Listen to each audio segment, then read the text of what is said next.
Time!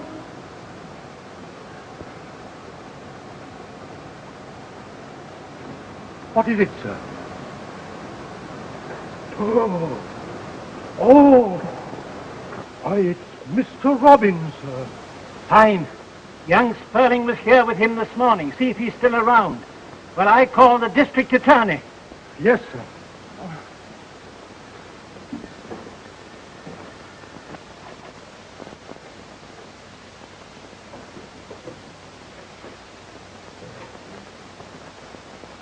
Good morning, Professor. How are you this beautiful morning? Terrible thing has happened. A young man, a friend of my niece's, has been murdered at my house. Try to calm yourself, Professor.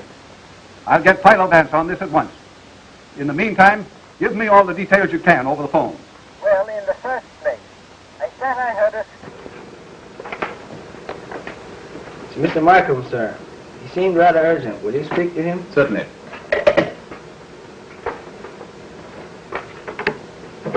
I say, old fellow, don't you ever sleep? There's been a murder committed, Philo, at the home of Professor Delmar. Professor Delmar?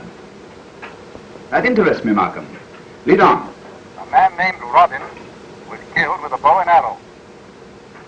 Robin? Killed with an arrow? Oh, my dear fellow, confess.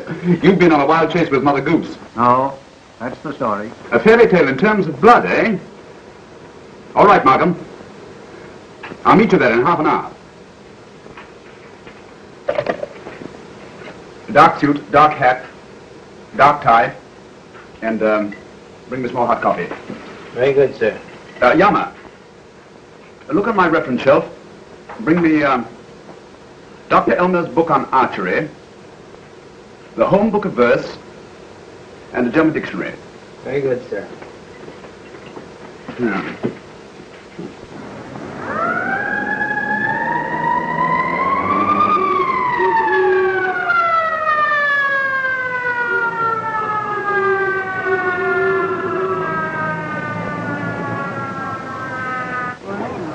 What do you know about this, officer? The body's in the yard, sir. Sergeant Heath is in charge.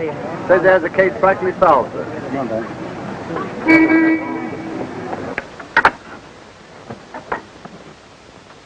They converted this old garden into an archery range. Oh, yeah. Mr. Lott is quite an enthusiast in archery. I think they find this very... Good morning, Heath. Good morning, sir. Hello, Mr. Mack. Morning, Nice to see you, sir. Oh, sorry they troubled you, Mr. Markham. It's an open and shut case. Why, I've got it practically solved right now. First-degree murder. How nice for you, Sergeant. But as long as I'm here, you don't mind if I take a little look around, do you? No, go as far as you like. Thank you, Sergeant. Oh, see here, Mr. Markham.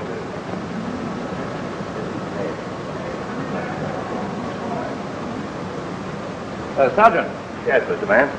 how about the bow that fired this arrow? Well, that was our one best bet. But one of the servants picked it up in the alley here and carried it into the archery room and gummed up the fingerprints. What have you done about Sperling? Oh, we got his address. He lives up Westchester way. A couple of my men are bringing him here now. Very good. Oh, officer. Yes, sir. Would you mind illustrating a point for us? Not at all, sir. Now, when I touch you with my stick, I want you to fall over backwards as if you've been hit in the heart with an arrow. Yes, sir. Now stand just where you are. That'll do. Thank you. You ready? Yes, sir.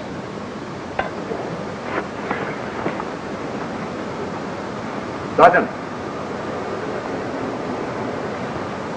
you will notice that the first instinct of a man shot in a vital organ is to draw in his arm towards the wound.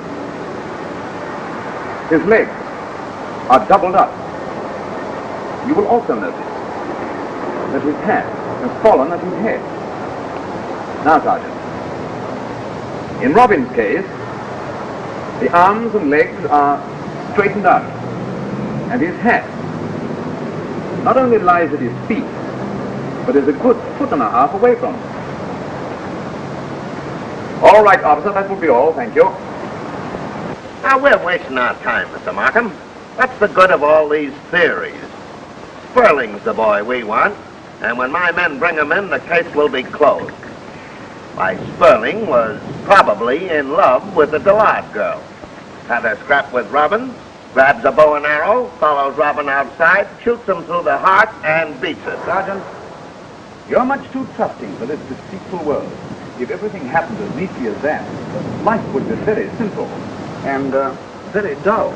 Yes, but Philo... Now, wait a minute, Markham.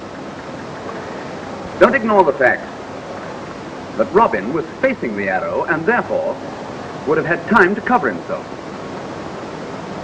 Oh, by Jove, I've overlooked something. When a man is stabbed in the heart, there is almost sure to be an immediate flow of blood, especially when the tip of the weapon is larger than the shaft. Yes, that's so. It's quite possible, Sergeant, that you will find some blood spots on the floor of the archery room. Look and see, will you?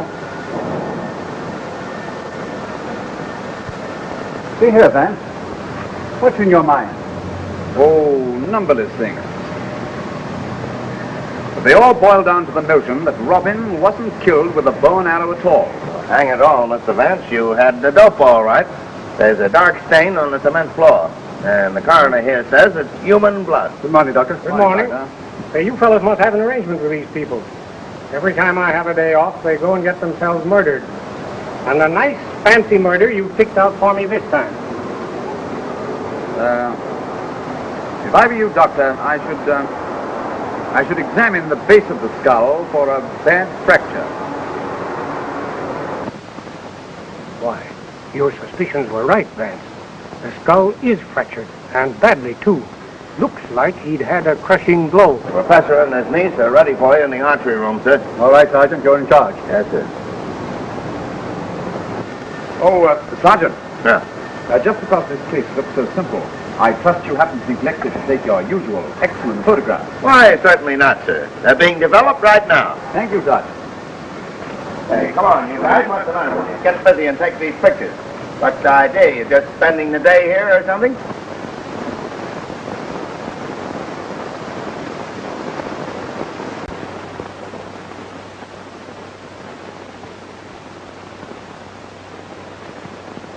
Room is the... Oh, good morning, Professor. Oh, Martin. I regret that the tragedy should be the reason for this meeting. Yes. You remember my niece, don't you? Yes, indeed. I want you both to meet Mr. Philo Vance. How do you do, sir? If you tell him just what you know of the tragedy, he'll be a great help to us. Oh, won't you sit down, gentlemen, please? You sit down, my dear, will you? Well, I told Malcolm practically everything that I knew over the telephone. Robin and Spurling called to see Belle, but she was out playing tennis. I heard them talking up in the drawing room for a few minutes, and then they came on down here. I worked in my study for about an hour, and I thought I heard a noise. It sounded like a scream, but I couldn't be sure because the maid was using the vacuum in the hall. Then I stepped out onto the balcony and saw the body of poor Robin. The rest you know. About that scream, Professor, could you be at all sure from what direction it came? I know. I couldn't be sure that it was a scream that I heard. It might have been an automobile siren. We hear so many traffic noises from the drive. Where were the other members of your household at the time of the murder? The cook had gone to market. Belle was out playing tennis. Mr. Anderson, my adopted son, had left for the university. We phoned to him, but he wasn't there. So we left him a message. Oh, I do hope they've been able to find him by now. Oh, I see. I say, there's an arrow missing here. That's strange. It's been taken in great haste, too. This holder has been badly bent. Poor Cock Robin. Cock Robin? Oh, we all called him that.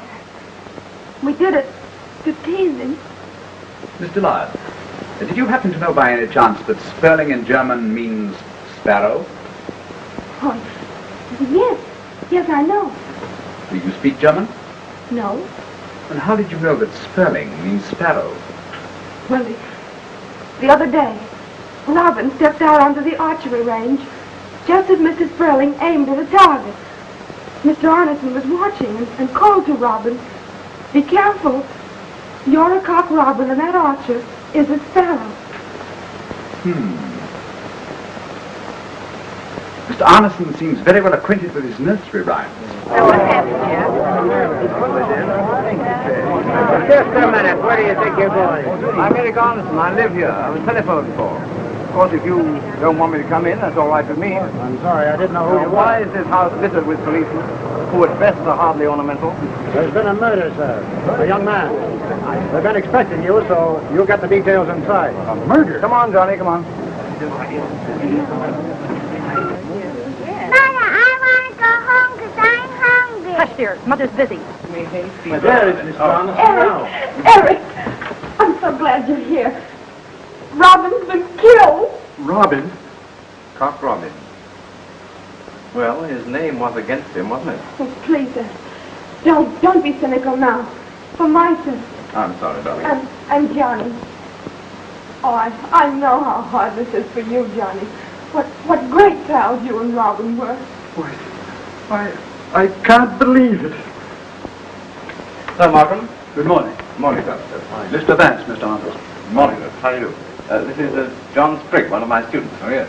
Robin was the best friend I had in the world. And I'm going to find the man who murdered him. Taking death tragically is one of the weaknesses of youth. So we have a real murder mystery, have we? Might I be entrusted with the details? Well, where were Robin and Sperling when you left? Downstairs in the archery room. Is that so? Well, did you overhear anything they said? I don't listen at keyholes. Well, little bright eyes, they ought to erect a statue to you for being the first woman who don't. Was there anybody else in the archery room when you left this morning? I thought I heard Mr. Drucker. But he sneaks in and out at all hours of the day and night.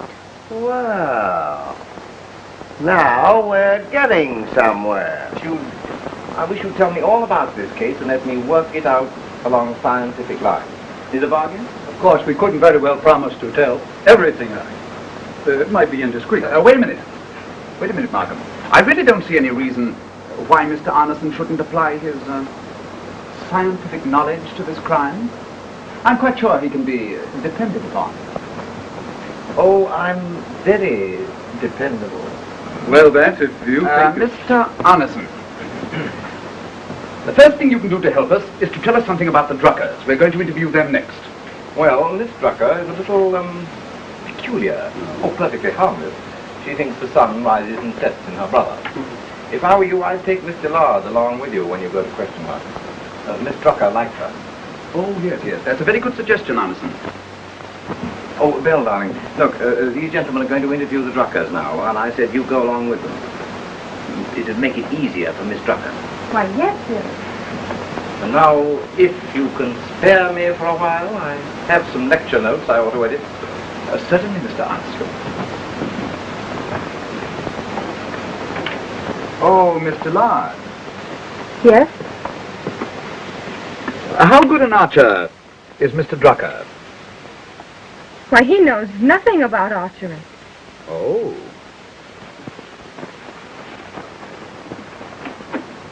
Mr. Drucker is hardly the type to be interested in archery.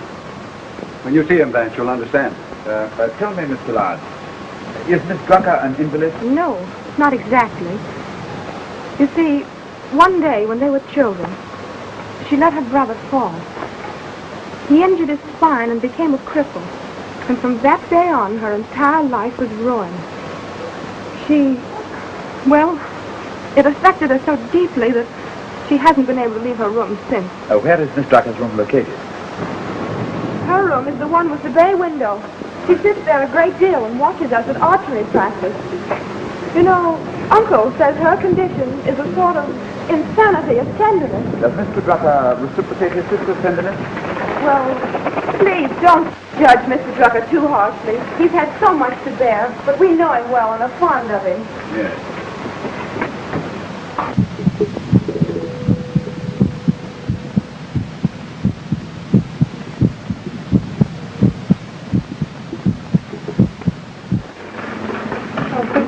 Doctor. Good morning, Mr. Lyne. Mr. Vance? Yes. I'm Dr. Van Pelt. Good morning, Doctor. This is District Attorney Markham. How do you do? Good morning, Doctor.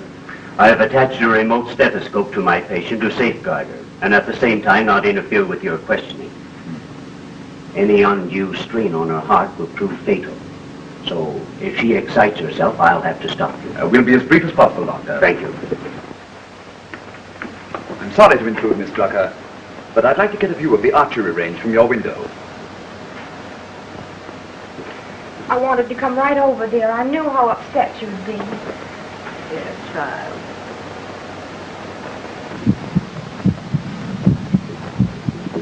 Miss Drucker, as your window has such a clear view of the archery range, we hoped you might be able to help us. No. I saw no one. I haven't looked out of my window all day. It's most unfortunate. Had you looked out of your window this morning, you might have seen who killed Mr. Robin. With a bow and arrow. An arrow through the robin's breast. That seems perfectly natural, doesn't it? Is your brother at home, Miss Drucker? My brother? What do you want with him? Then now don't distress yourself, please. We only thought that perhaps your brother might have seen someone on the archery range this morning. He saw no one. He couldn't have seen anyone because he wasn't here. He went out early this morning and he hasn't returned. Oh, but dear, Adolf was at our house this morning. He came to see Eric. No. Adolf went away somewhere. Downtown.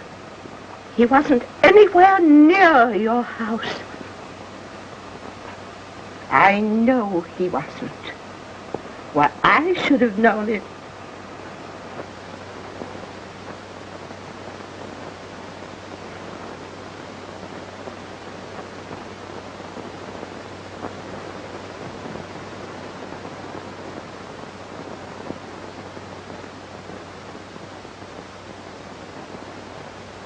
Mr. Drucker, we were just speaking about you.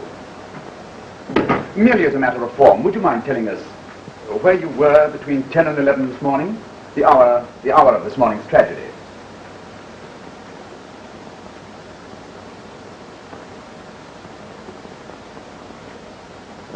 Between 10 and 11.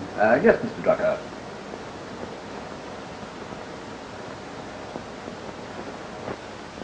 What did you see?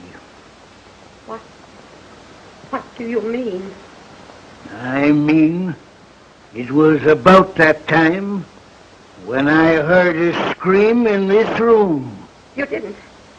No. I didn't scream. I'm sorry, gentlemen, but I'll have to ask you to conclude this interview now. All right, certainly, Doctor. If you don't mind, I'll stay with Miss Drucker. Mr. Lard. Goodbye, Miss Drucker. Thank you. I wonder if you'd mind coming with us, Mr. Drucker.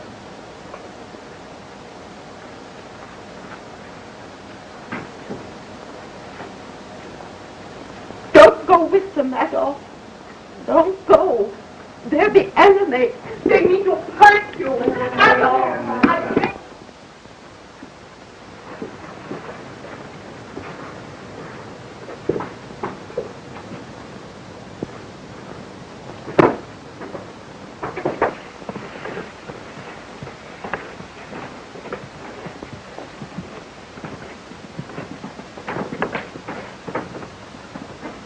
Oh, Mr. Drucker, just what did you do when you visited the Delmar home this morning? I went down in the archery room and glanced over the magazines. There was a chess problem in one of them, and I sat down and worked it out. Are you interested in chess, Mr. Drucker?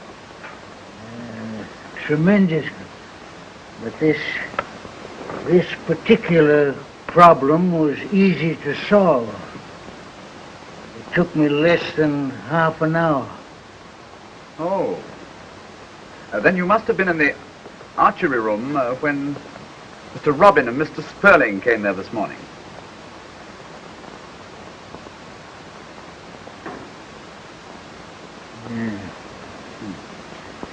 you under the impression, Mr. Drucker, that they've been quarreling?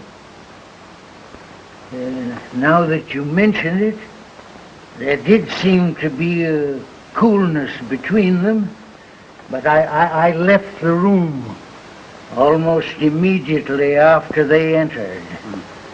Anyhow, you're quite sure that you heard your sister scream at the hour of the murder this morning? What are you driving at? I tell you, I heard her scream. I don't care whether she admits it or not. I was in my room at the time of the murder, and you can't prove anything different. What has her scream got to do with the murder anyway? Didn't she tell you she saw nothing? All right, Mr. Drucker. That will be all for the present, thank you.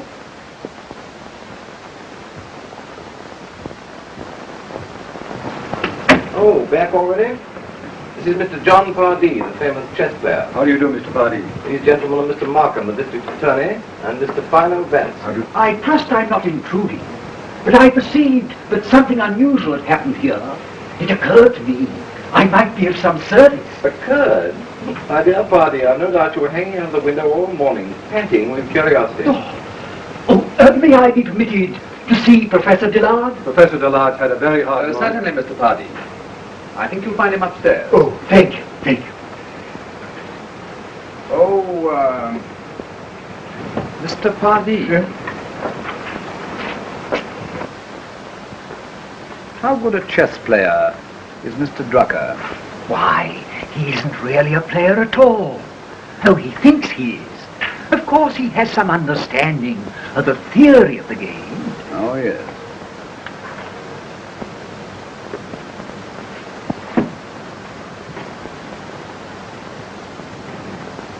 If I can be of any assistance, I shall be very glad to see the murderer brought to justice.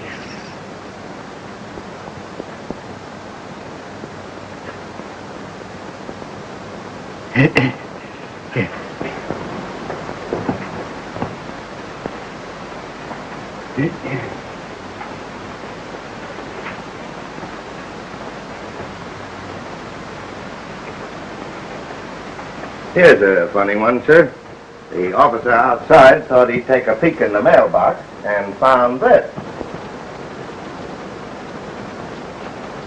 Read that.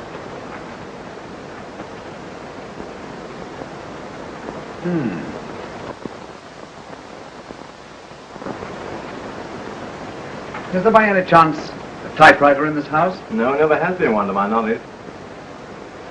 Thanks. The bishop. Dear me, I hope the church isn't involved in this mystery. That would be embarrassing. Tom Crank wrote that note, Mr. Vance. Don't forget, Sergeant. This Crank of yours would have to know a good many details. He would have to know that Robin's middle name was Cochrane, that he was presumably killed by a bow and arrow, and that Sperling was with him around the time of the murder. Well, that's what I said. Well, you tell that to the sergeant. We got him, Sergeant. He beat it straight home from here and was packing up when we walked in on him. Said he was going on a weekend trip. Well, young fella, thought you'd get away, did you? Oh, you're one of those silent lads, are you? Say, we'll have you talking so much that Lockjaw will look like a case of St. Vitus dance. Shall I send him to headquarters, sir? Perhaps Mr. Sperling won't object to answering a few questions here. Mr. Sperling, what time did you leave here this morning? About 10:15. And Mr. Robin? I don't know what time Robin went. Say, look here. What's this all about anyway? Oh, Mr. Robin was murdered here this morning around 10 o'clock. Robin murdered? Who killed him? We don't know. Yet, he was shot through the heart with an arrow. Mr. Sperling, would you let me see your right hand? No. Easy now, easy. What?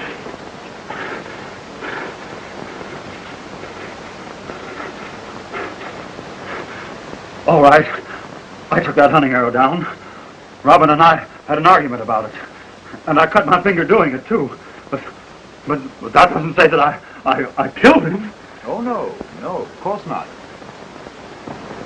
Say, Mr. Sperling, if you left here at 9:45, what were you doing between then and 11 o'clock when you took the train to Westchester? I was sitting in the park. Oh, twittering to the little birdies, I suppose. What were you doing there? Feeding nuts to the squirrels. Nuts! See here, Mr. Markham, you gonna let this bird make monkeys of us? Let me send him to headquarters. Send him in. And Adams, check his alibi. Yes, sir. Oh. You know, Mr. Vance, I got nothing against theories, except that you can't hang them. Mr. Arneson, do either Mr. Pardee or Mr. Drucker own a typewriter? Yes, they both do. Would it be any trouble to you to secure me samples of type from both those typewriters? No trouble at all. Now, see here, Mr. Vance, what's the good of all this hooey when I got the murderer right outside?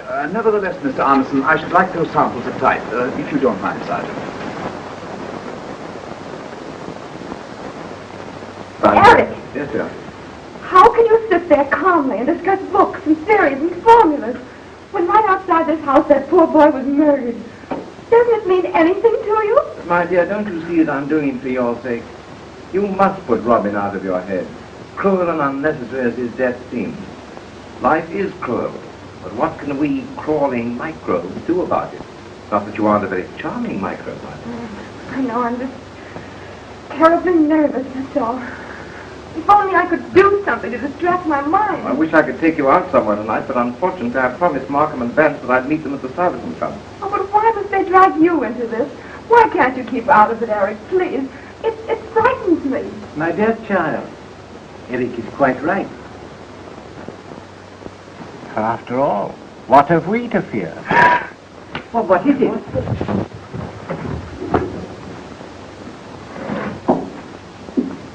Drucker, what the deuce are you doing out there?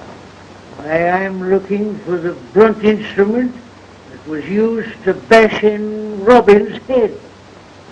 If I can only find that, I've got a theory that'll surprise all these experts. The scientific mind, Arneson, that's what counts.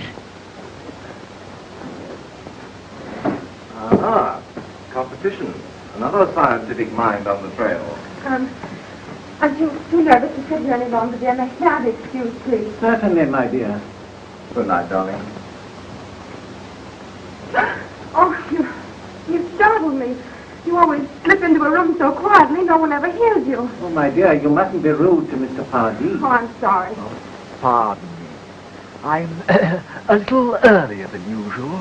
Good night. Good night, dear. Oh, Arneson, I have that quotation type you asked me for. I hope it's the right one. Thank you, that's quite right. Good night. Good night, my boy. Won't you sit down, Pardee? Oh, thank you. Have you had some coffee? Thanks. Help yourself. I wonder why Arneson asked me for that quotation. He hardly looked at it. I really don't know. No, Markham, I can't quite agree. Well. Oh, good evening, Eric. Hello, Arneson. So the great brains are hard at work, eh? I felt the vibration as I entered the room. Won't you sit down? Thanks, I will. Have a cigarette. Thank you. The juvenile Sherlock Holmes, not to be outdone, has been collecting typewriter specimens. Oh, good. Thank you. Now, let's see.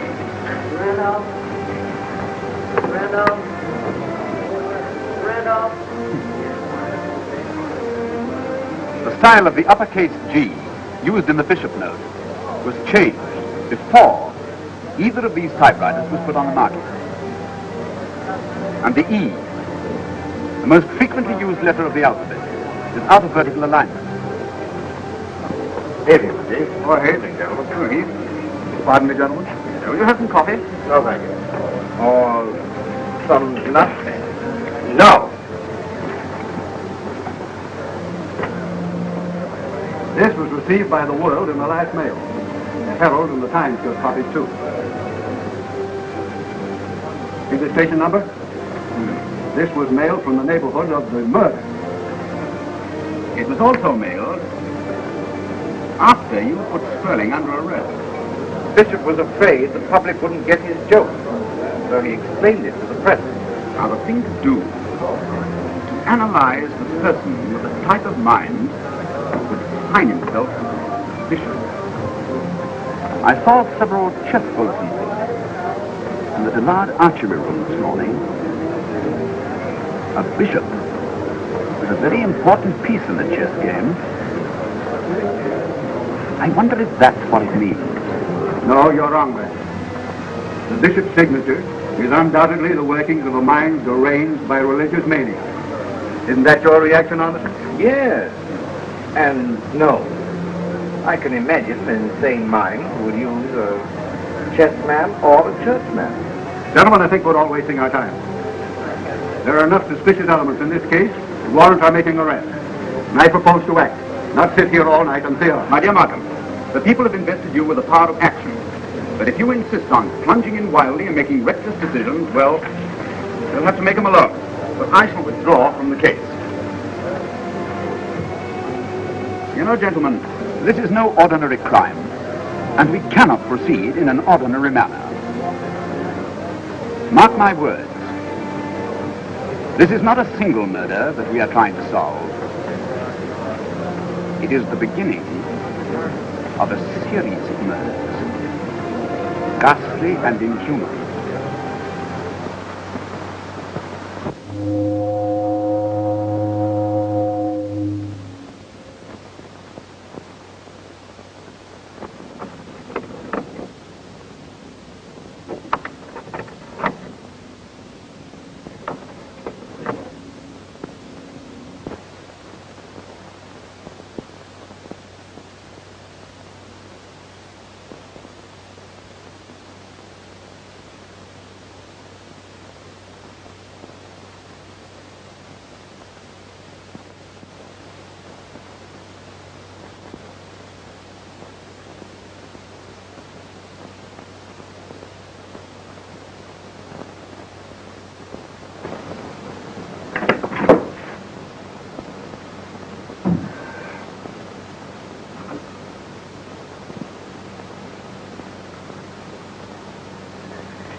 Oh, hello, darling. Oh, Miss Bell, would you read a story to me out of my big book today? Sweetheart, Miss Bell hasn't got much time, darling. Just one. Well, maybe just one little one, huh? Yes. All right. All right.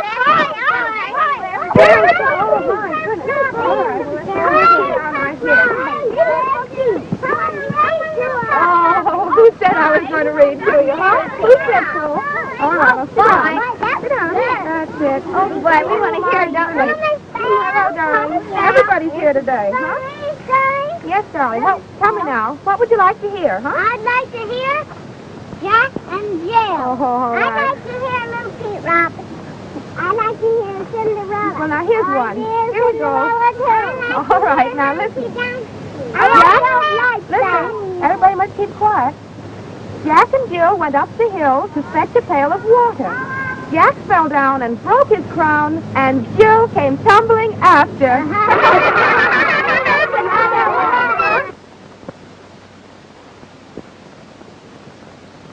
Old King Cole was a merry old soul, and a merry old soul was he. Are you looking for somebody? Mm-hmm. But he'll be here in a minute. He called for his pipe, and he called for his bowl.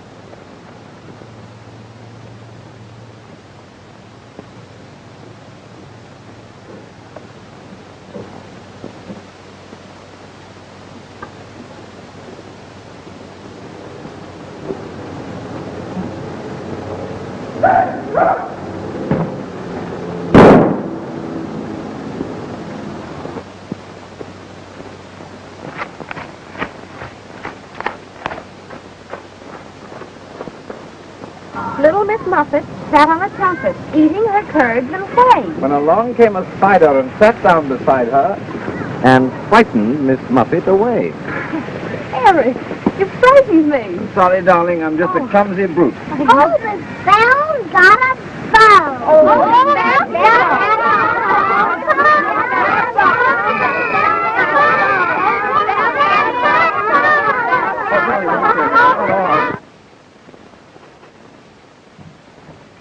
Morning, Anderson. Why, home. And Dr. Watson. What's this I hear about Johnny Sprigg being shot? Well, there's nothing much to tell except that Johnny Sprigg was shot this morning with a little gun through the top of his head. More storybook nonsense. What a pity his parents called him Johnny. It sealed his doom. Brilliant student, almost a genius. An extraordinary thing happened last night, Anderson. The murderer visited the Drucker household around midnight and left a black bishop from a chess game at Miss Drucker's door. A chess bishop? Well, that clears the church anyway. Just as a customary routine. Yes. Would you mind telling us where you went last night, after you left us at the Stuyvesant Club? That's easy. I dropped in at the theater to see an Ibsen play, an old favorite of mine. When I got back, the professor was still up writing. Pardee and Drucker had been visiting him. Pardee had shown him one of his chess problems, and he and Drucker had quarreled about almost every position on the board. Pardee had gone on to his chess club. And at what time did you arrive home from your theater? A little after midnight. Too late to have distributed chessmen to the neighbors. I'm sorry to disappoint you. You're not necessarily under suspicion, Anderson, but you can help us by answering some questions. Glad to. Are there any revolvers in this house? No. No revolvers, no sliding panels, and no secret stairways. And you say that Mr. Pardee went straight from here to his chess club? Yes. And I assure you that Mr. Pardee is the last man in the world to suspect as a murderer. Oh, yes. Yes, I'm sure of it. But we mustn't hurt his feelings by neglecting him. No. So I think we'll pay Mr. Pardee a little visit. Yes. I should think that a chess expert would be of great help to you in solving the crime. Mr. Vance. Oh, I'm so glad you're here. Some dreadful thing seems to be happening to everyone that comes to this house. I'm afraid. I'm afraid for all of us.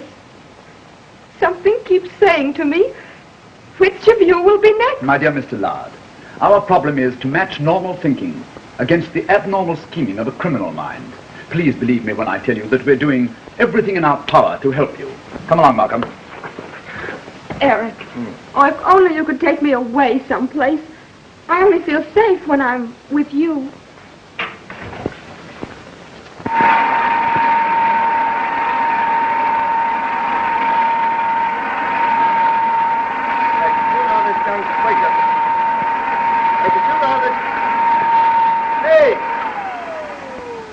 Did you know this young Sprigg that was shot this morning? Yes, and if you ask me, they shot the wrong man. Hey, what kind of a... Turn it off. What kind of a guy was this Drucker with the crooked back? If the only thing crooked about you was your back, you'd be lucky. Hey, did you see any... Hey, did you see anybody go out the front door this morning? It ain't what goes out of this house that counts, it's the trash that comes in. Now, look here, it's about... Turn that thing off. It's about time you had some respect for the hand of the law. The hand of the law. The only thing I ever see around here is a lot of flat feet. Oh, is that so?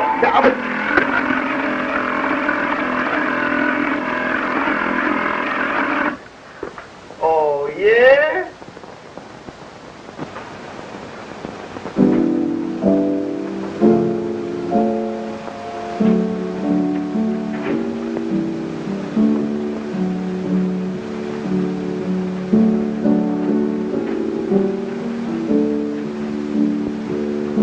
I wish you'd come down to earth and admit that we have a good circumstantial case against Drucker. I'm not so sure that we have. Who else could have done it? Sperling's out. His alibi sounded crazy, but it was okay. Feeding nuts to squirrels. And so he was. He left enough peanut shells to have fed an elephant. That's a pretty little thing you're playing, Mr. Vance. One of my favorites.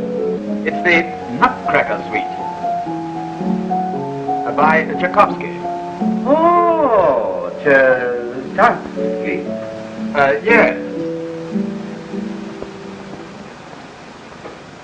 I don't know. You may be right, Markham. But my chief objection to your conclusion is that the case against Drucker is too easy. I wish I had more cases that were too easy. Remember, our criminal is super sane. His acts are not senseless. They are hideously perfect and precise. Consequently, that same mind would never permit the case against him to appear as easy as our case appears against Drucker. How are you going to reconcile Mother Goose rhymes with a super sane mind? The grim humor of an intellect which says cynically, behold, this is the world you take so seriously. Life is a child's game, hardly important enough to make a joke about. You'll find that's a sound theory, Markham. Well, theory sure makes swell talking, Mr. Vance. But when it comes to action, give me facts. It ain't what you imagine that counts then. It's what you see. Right. Right as usual, Sergeant. But it all depends on what you see. For instance, I can see that tonight you took a young lady out to dinner. That you didn't have enough money to pay the bill. That when you told her you were coming on here, the young lady became tearful, and you promised to join her later. Oh, come now, It's Vance. all quite simple, Markham, really. I know that he took a young lady out to dinner because he shaved since this afternoon. You didn't have enough money to pay the bill, and wrote a check to cover it, for there is an ink stain on your finger, and you're otherwise immaculate. I know that the young lady became tearful, and that you wiped away her tears, for there is a smudge of mascara on your handkerchief. You promised to join her later because you've been looking at your watch ever since you arrived. Theory, my dear Sergeant. All theory.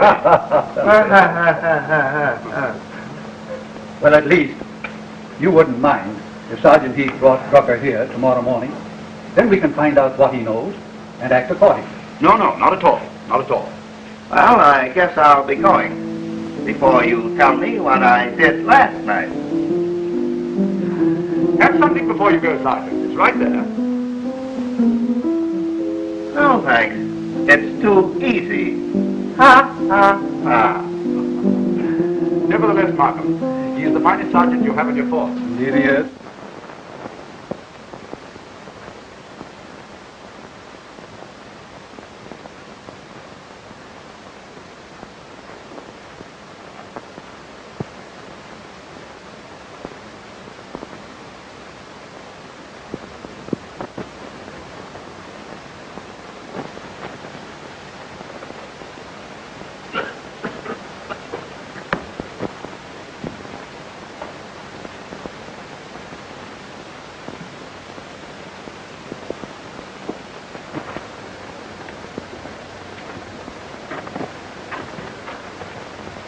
What a terrible fog over the river.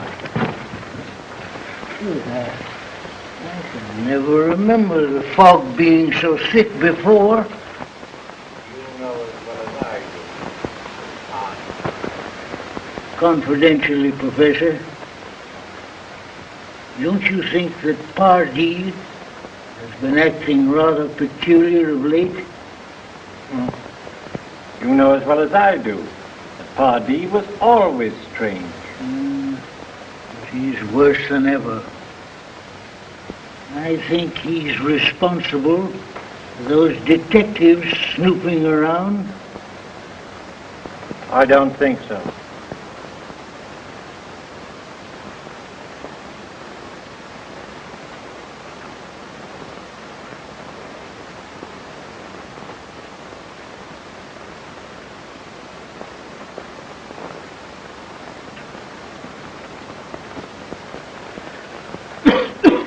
The fog's getting worse.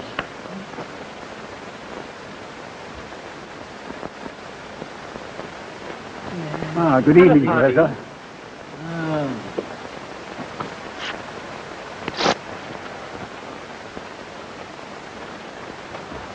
A fine way for a grown-up guy to earn a living, ain't it? Playing around here in the fog. Aren't you neglecting your chess this evening? You shouldn't forget that practice makes perfect. It would hardly be of much use to practice, my dear Drucker, without you to hang over my chair and criticize my moves as you do so brilliantly. Yes, well, a little criticism won't harm you. No, gentlemen, gentlemen, please.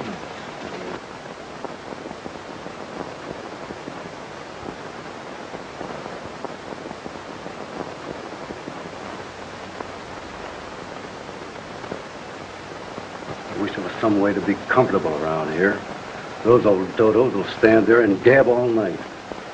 I ain't stuck on this kind of a case, you know. If I was picking them, I'd like a nice, snappy love nest. Well, gentlemen, it's getting late. Good night. Good night. Well, the boys are leaving us. I'll pick up my man by getting to the street ahead of him and see him safely off to bye-bye land. I'll pick up Pardee the same way. Right.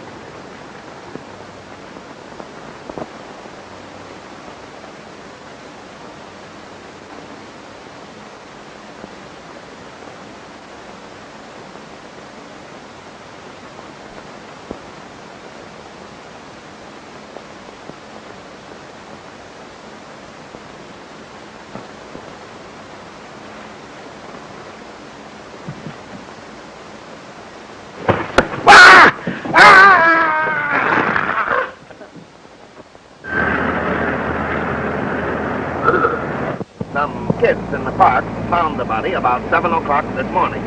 The doctor said he must have fallen off the wall about 10 o'clock last night. Killed instantly. Has Miss Drucker been notified? No, I told him we'd attend to that.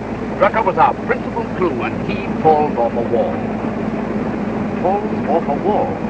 A hunchback falls off a wall. Humpty Dumpty sat on a wall. Another Mad Mother Goose rhyme. Well, I sure gotta hand it to you, Mr. Vance. You're right. Here's another one of these goofy notes. I'm gonna wake up some morning thinking I'm little Bo Peep and start chasing sheep. The world. Humpty Dumpty sat on a wall. Humpty Dumpty had a great fall. All the king's horses and all the king's men cannot put Humpty Dumpty together again. The bishop. Sergeant, did your men trail Pardee and the professor last night? Well, they tried to, but they lost them in the fog. So they went back to the house to wait. Sure enough, the professor shows up in about 10 minutes. But Pardee, he don't show up for nearly half an hour.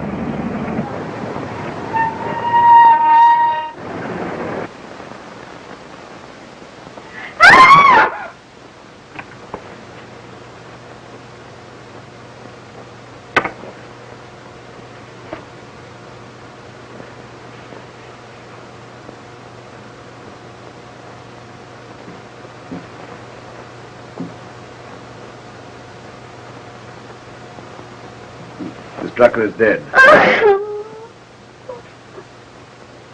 Her poor heart gave out. Some sudden shock. She must have known. If we knew the exact time, it might help us. I should say it was within a few minutes of her brother's death. Miss Menzel, what time did Miss Drucker usually go to bed? 10 o'clock, sir. It was the doctor's orders. May heaven forgive me. I sent off last night myself.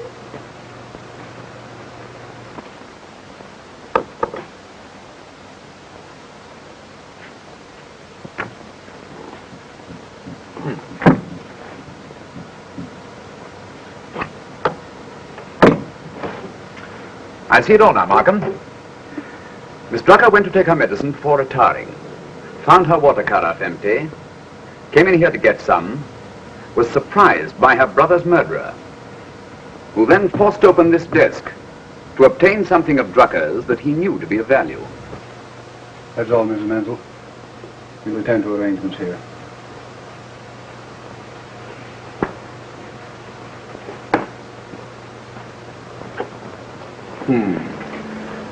I've asked Sergeant Heath to bring Mr. Pardee over here.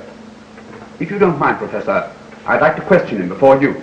Oh, I hope nothing that I have said will cast any reflections on Mr. Pardee. I should be terribly distressed. Not at all. Merely a formality.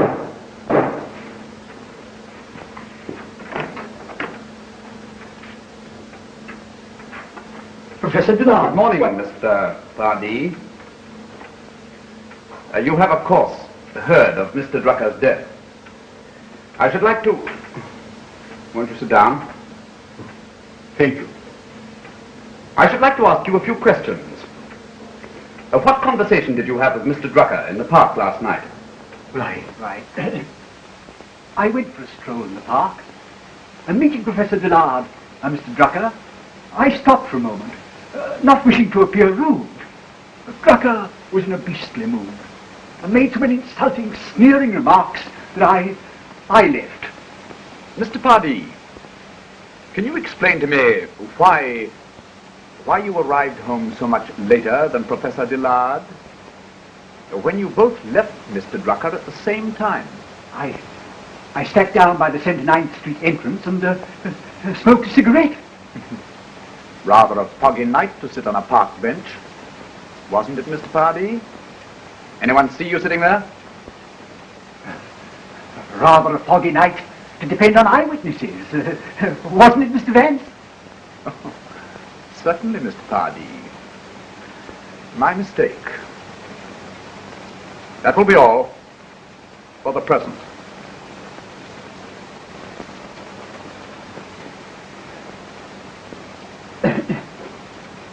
Dear me, dear me. This has been a wretched business for you, but I think it'll soon be over. I just heard the sad news. Frightful business, isn't it? The Drucker is wiped out, and more storybook nonsense to boot. Oh, Eric, please. May I be excused? Certainly, sir. Certainly. Sergeant, he tells me that one of his men saw you walking toward the park last night around 10 o'clock. That you didn't return for an hour. Just as a matter of form. To please the sergeant here. What were you doing in that time? I mailed a letter at the other end of the park. Yeah? Well, where was the letter addressed? So we can be sure that it gets there safely. China. China? Ha! A classmate of mine is an instructor in the University of Peking. Anderson? Yes. What was the scientific formula that Drucker was working on? Oh, a tremendously important thing. It would have made him famous and rich. He kept a notebook, I suppose? Yes, a very complete one, and never let it out of his sight. The whole theory was in that little book. That must have been what was taken from the top drawer of the desk in Drucker's bedroom at 10 o'clock last night.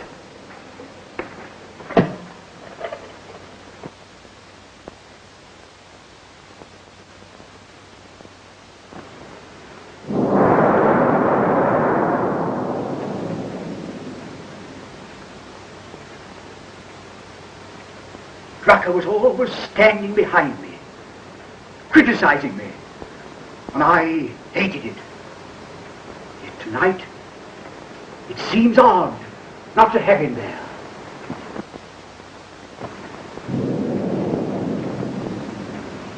I've looked round half a dozen times, expecting to see him there, to feel him leaning over my shoulder. Perhaps the fact that you disliked him so in life makes you regret his death the more. No one knows the intricacies of the human heart. Why don't you go to bed early and try to relax? Yes. Yes, I believe I will.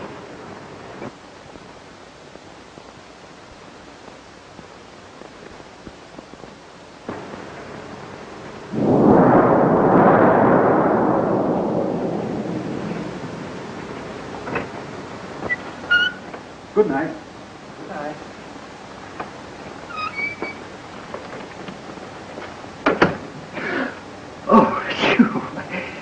It's raining outside, sir. Will you permit me to escort you across the street? Oh, thank you. It's very good of you.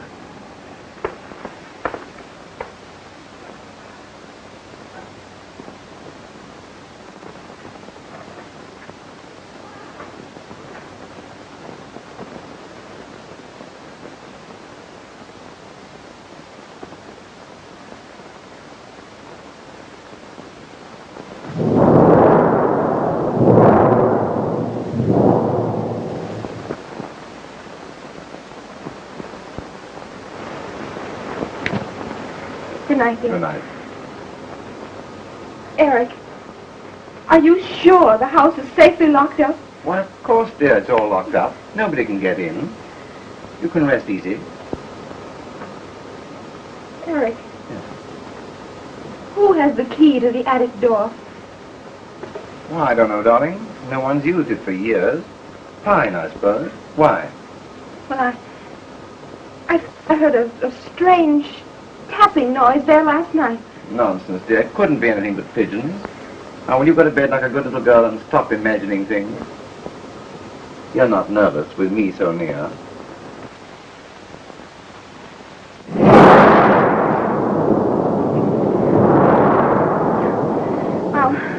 I'll try not to be silly. Good night. Good night, darling.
Robin.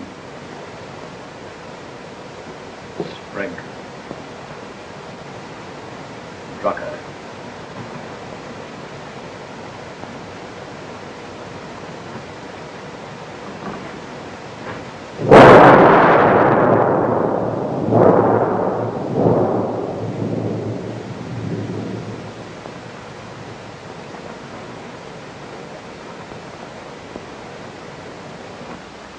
When the gong sounds once, it will be exactly midnight. You are now back in the main studio, and the orchestra will resume its program.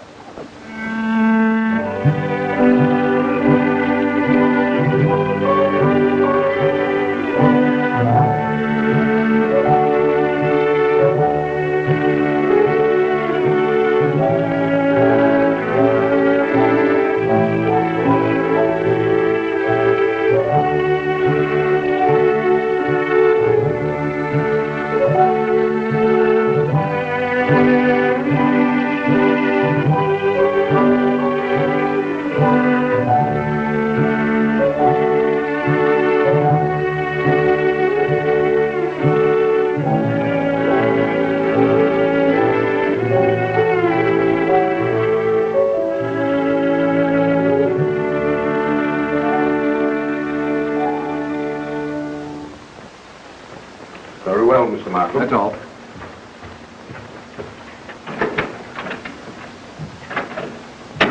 I'll be hanged if I know what to make of this note. This is the house that Jack built. The bishop. Well, we'll go ahead serving our warrant for Pardee's arrest and worry about this note later. Is the car waiting? Yes, sir. There's your warrant.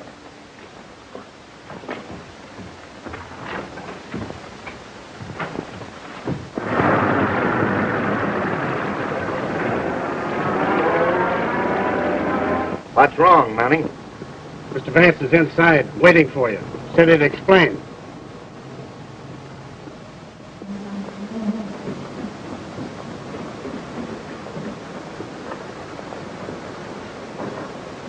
Complete relaxation is essential at a time like this.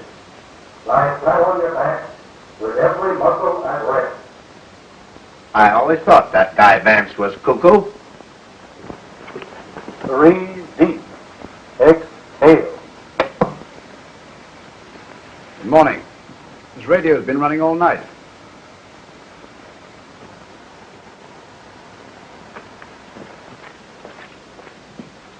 And now, Pardee, How did you know about this, Vance? A reporter from the Times came to see me this morning and brought me the latest bishop note. It occurred to me at once that John Pardee was Jack and that he'd been murdered. So I sent the note along to you, knowing that you'd figured it out as I had and come along here. Perfectly simple reasoning. Well, that's what we thought right away, didn't we, Mr. Markham? Well, hardly. What do you make of it, Vance? Why, it's as plain as the nose on your face, Mr. Markham. Why, this guy Pardee wasn't murdered at all. He was the bishop. Why, I suspected him right along. And yesterday I put Flaherty to watching him. And when Pardee found out I had him, he knew the game was up and committed suicide. Why, it's very simple.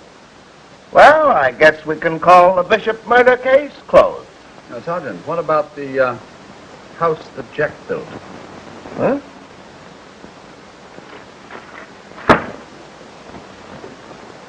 See, it collapsed when I barely leaned against the table. And yet, it didn't topple over when Pardee fell across it. Well, what of it? Don't you understand? The house of cards was not built by Pardee, but by the murderer, after Pardee was killed. Oh, that's just what I thought. You say that this chess table is set up just as he left it last night? Precisely. He was the last man to touch it. Curious. These chessmen are set up just as they were the night he resigned the contest at the club. The black bishop is one move away from a checkmate.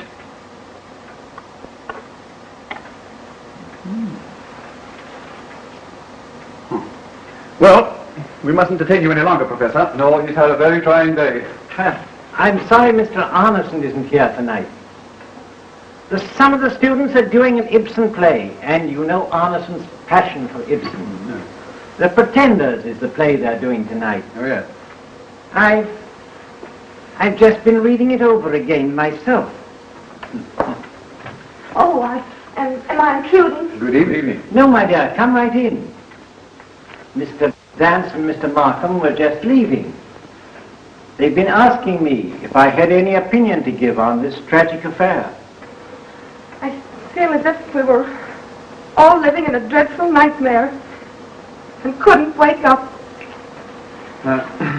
Mr. Vance, do you, as a student of human nature, share Mr. Arneson's enthusiasm for Ibsen? Well, I've read Ibsen a great deal, and there can be little doubt that he was a genius of a high order, but I think he has his superiors. Well, I know Mr. Arneson would enjoy talking the play over with you. The Pretenders, you know, is his favorite. Well, since you're unable to throw in a new light on this mystifying affair, I think, if you'll pardon us, we ought to be going. Good night, Mr. Large. Good night, sir. Good night, Professor. Good night, now. Oh, I think I'll stay here for a while, Uncle.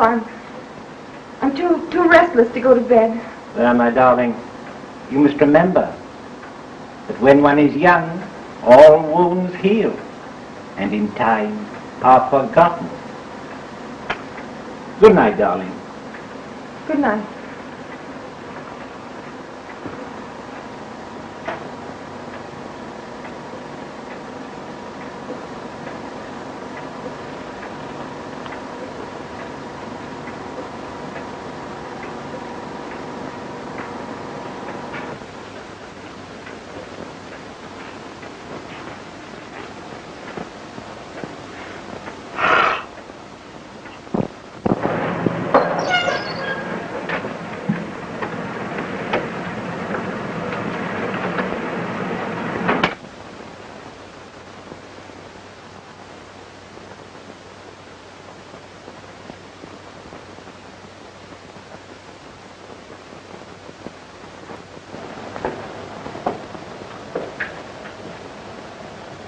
As I see it, Markham, the professor was trying to convey some suggestion to us without actually putting it into words. And we were supposed to guess. Huh. Yes. Yes. That's why he wanted to see us while Arneson was away at the Ibsen play. Oh, what a fool I've been!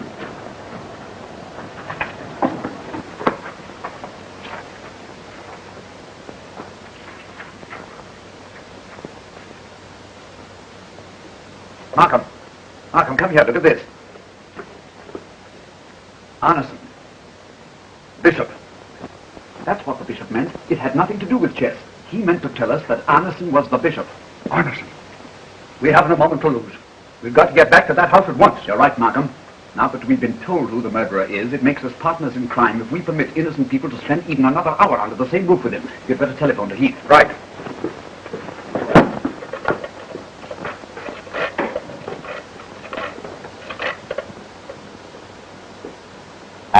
Heath, meet us at the Delmar home at once. Bring a couple of men with you. We'll take my car and go through the park. We'll make good time.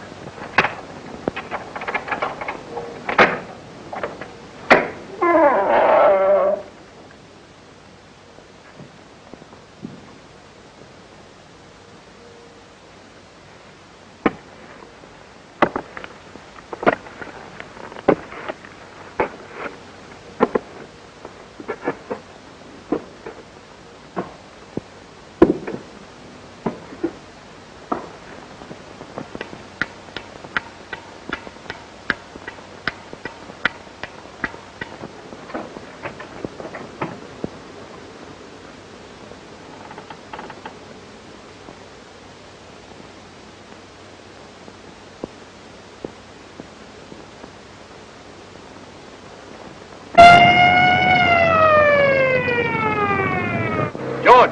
Yes, sir. Go through the 69th Street entrance. It's quicker. Yes, sir.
All right, somebody's coming. Forgive us, Professor, for breaking in on you like this. Why, what does this mean, gentlemen? We haven't time to explain now. Every moment of delay spells danger. Yes. Come in, gentlemen, come in. Put your hats down there, will you, please? We want to see Mr. Arneson at once. Fine. Yes, sir. These gentlemen wish to see Mr. Arneson. Go to his room and call him. Yes, sir. Mr. Vance found what was disturbing you. After we left here tonight, he showed me his copy of the Ibsen play you referred to. For days, that play has been on my mind, poisoning every thought. What does it mean? It means that you have led us to the truth. Professor Delmar! Mr. Arneson is not in his room, sir. Fine. See if Miss Delmar is in her room. Yes, sir. Please. I'm sorry, sir, but it's absolutely necessary. All right, fine. Yes, sir. Oh, can't we keep the poor child out of this terrible affair? Her heart is heavy enough already. I don't see why we should disturb Miss Delmar, Vance. After all, it's Arneson we're after. Look here, Markham. It's too late to consider anyone's feelings now. With the information that we have on hand, we must not leave a stone unturned. Sir! Mr. Lard, room has not been slept in. What? Then, Professor, much as I regret taking drastic steps, it will be necessary for us to search this house.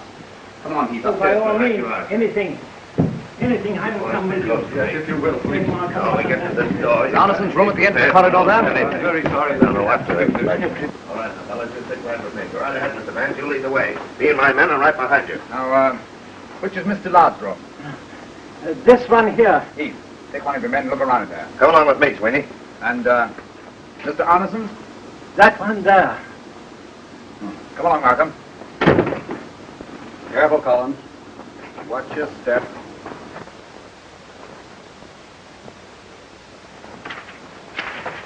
It's nothing but the wind.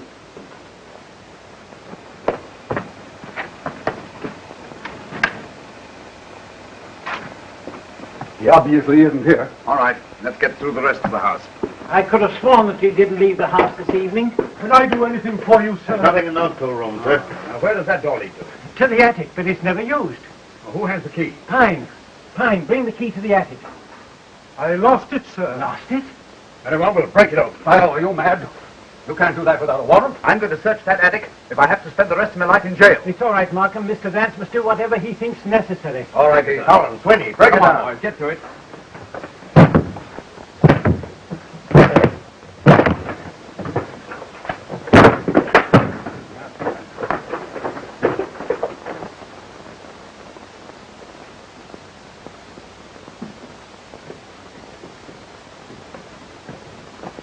Right.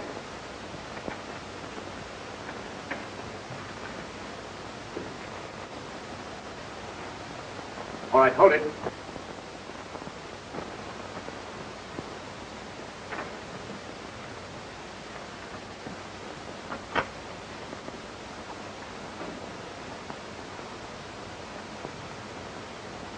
The chimney of this lamp is still warm. You were certainly justified in breaking in here. I agree with you, Markham. Oh, this is incredible.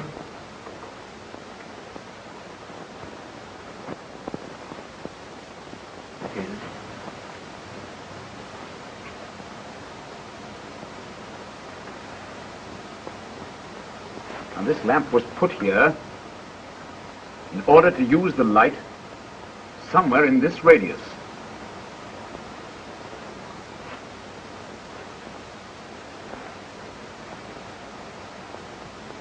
Now let me see.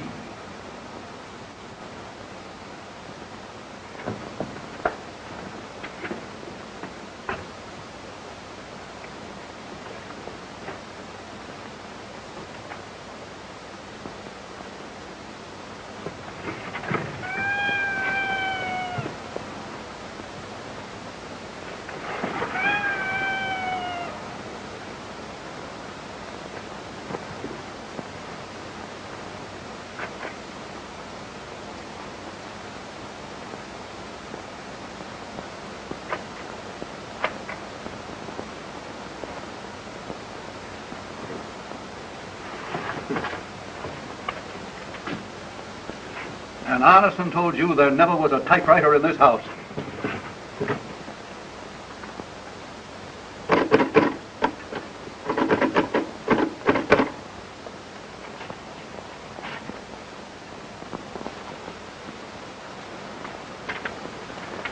The same type as that used in the bishop's murder notes.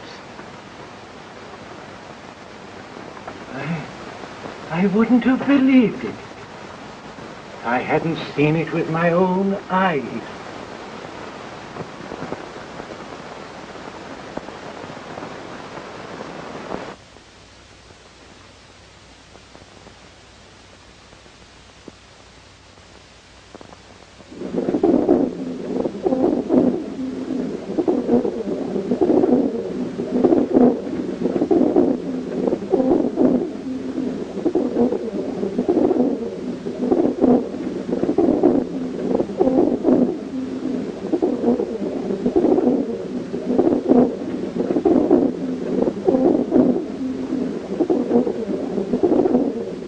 I don't understand, Markham. Well, it seems that we something... can't accomplish anything more now. We'd better go downstairs and wait for Arneson. But my niece, you're not going to abandon the search for her? Why, nothing matters until we find her. And I warn you, if she has come to any harm to Arneson, I shall not be responsible for my actions. Please control yourself, Professor. We all understand how deeply you feel. But we cannot find your niece except through Arneson. Why, he and is... you must control yourself when you see him. And let us handle this in our own way. Oh. Very well. Gentlemen. Take charge of the typewriter, boys. Yes, sir.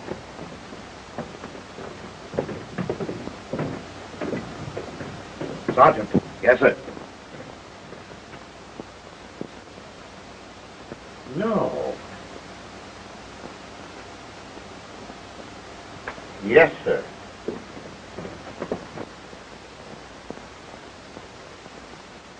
It's certainly a harrowing experience. I hope for all our sakes that Arneson will come back soon.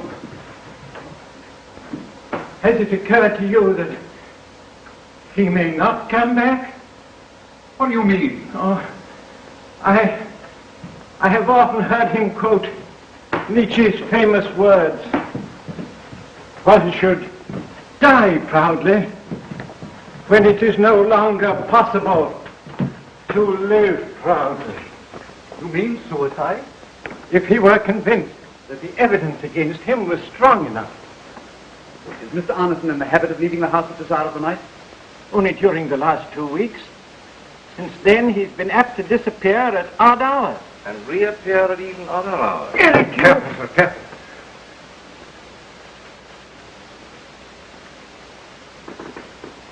You see the words, the bishop, written there? Do you recognize the type, Mr. Arneson?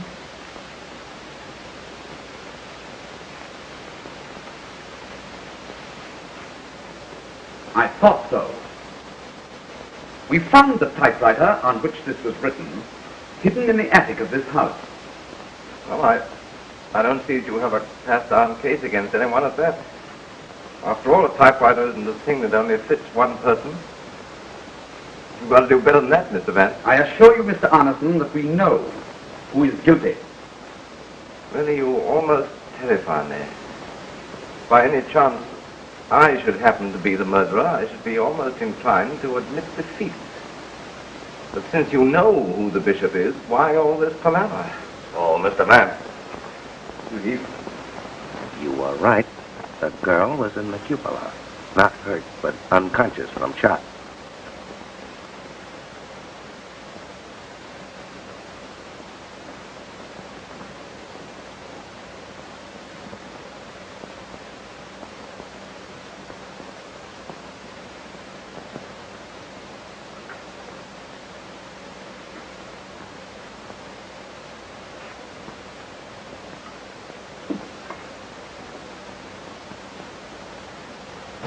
And the worst of it is, Mr. Vance, she don't know who did it. Very good, Sergeant. Yes, sir. Well, Professor, it's been a very tiring night for all of us. And I'm sure we should be most grateful to you if you would offer us a glass of your excellent port. Oh, why, certainly. I'm not quite myself tonight. Thank you, sir. Markham? Thank you. I hope this horrible business will soon be over, for your sake. You're bearing up wonderfully. You'd put to shame a man half your years. Well? Since when have I been a teetotaler? Help yourself. All right.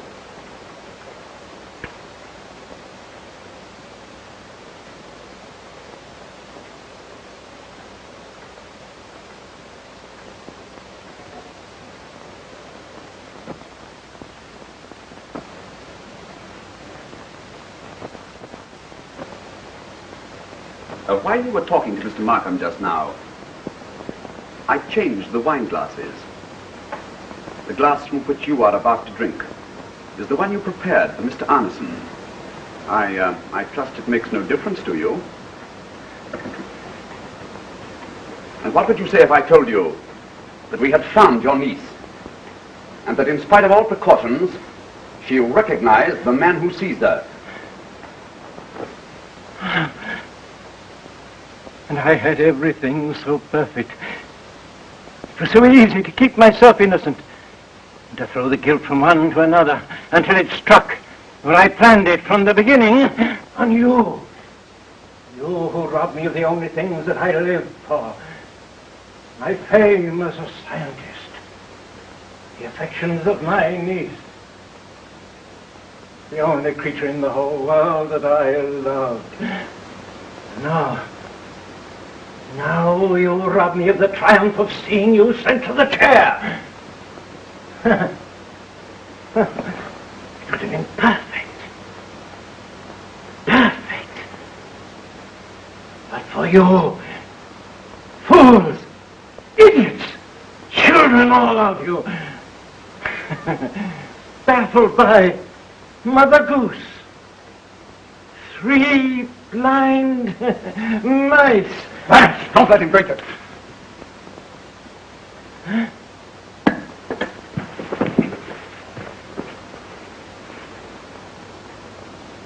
He's dead. Do you realize what you've done, Vance? This is murder. Here is the glass that he prepared for Mr. Arneson. It was the poison that fermented in his own diseased brain that killed him. Fear. Vance, I've been suffering tortures. For heaven's sake, what's happened to Belle? No, that's all right, Arneson. She'll be here in a minute. She surprised the professor in the attic tonight, and he locked her up safely until he could get you out of the way. She was in no real danger. She was the one person in the world that he never would have harmed. But he certainly prepared us for your suicide. You see, he could then have explained things in his own way and been the only one left for her to cling to. Oh, yes, one other point. She didn't recognize him. Why? That was a little dramatic license on my part. Arneson, I owe you an apology for the way in which I treated you. Oh, no apology necessary, old son. I knew you didn't have your eye on me. You gave me a terrible shock, but of course I knew that I had to play up. I didn't know just what you were after, but I tried to follow your cues as well as possible. I hope I didn't bungle the job. Play up? What do you mean?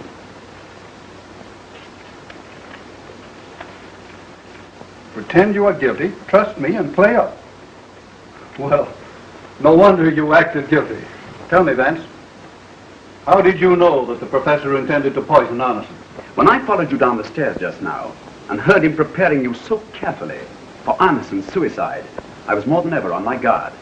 I gave him his opportunity by going to Heath at the door and watched him in this. Of course, I knew he hated me. He's been losing his intellectual grip. For months I've been doing all his work for him, and he loathed me for it. Then, too, he felt that I was robbing him of Belle. But what diabolic hatred to kill 4 men in order to send me to the electric chair. Well, the 4 were not intentional, Arneson. He meant to hang only the Robin murder on you. But something went wrong. You had an alibi that he didn't reckon on. Sprigg was the next. That seemed to him the perfect crime. He was your pupil and close friend, and everything went off just as he had planned it. But then, he made the frightening discovery that Drucker had seen him kill Robin. Miss Drucker, too, perhaps. That knowledge destroyed what little sanity was left in his diseased brain, and he killed Pardee. He became a killer with one obsession: to see you convicted of these murders and paying the supreme penalty. Eric. Belle, my poor darling.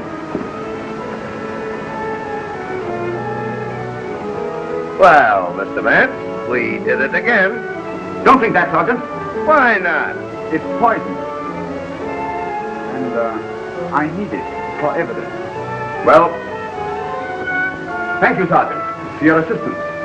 Well, you're a good detective too, Mr. Vance.